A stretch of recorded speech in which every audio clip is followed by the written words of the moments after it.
भिवंडी शहरात पुन्हा एकदा अतिधोकादायक इमारतींचा प्रश्न ऐरणीवर आला आहे। नारपोली भंडारी चौक परिसरातील गंगारामवाडी येथील कोहिनूर अपार्टमेंट तळ अधिक 4 मजली इमारतीच्या बी विंगचा भाग कोसळून भीषण दुर्घटना घडली आहे। या दुर्घटनेत आतापर्यंत 9 जणांचा मृत्यू झाला असून बचाव पथकांकडून अजूनही युद्धपातळीवरती शोध आणि बचाव कार्य सुरू आहे। विशेष म्हणजे या इमारतीला यापूर्वी महापालिकेने 3 वेळा धोकादायक असल्याच्या नोटिसा बजावल्या होत्या, मात्र इमारत रिकामी न झाल्याने अखेर निष्पाप नागरिकांचा या ठिकाणी जीव गेलाय।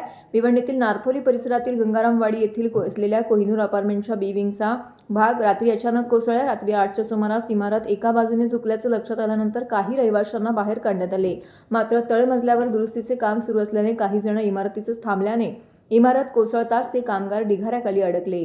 दुर्घटनेनंतर एनडीआरएफ, टीडीआरएफ, अग्निशामक दल, पोलीस आणि महापालिकेच्या पथकांनी तातडीने बचाव कार्य सुरू केलं। पहाटेपर्यंत ढिगाऱ्याखालून 9 जणांचे मृतदेह बाहेर काढण्यात आले। मृतदेह भिवंडी उपजिल्हा रुग्णालय येथे पाठवण्यात आले असून अजूनही बचाव कार्य सुरू आहे।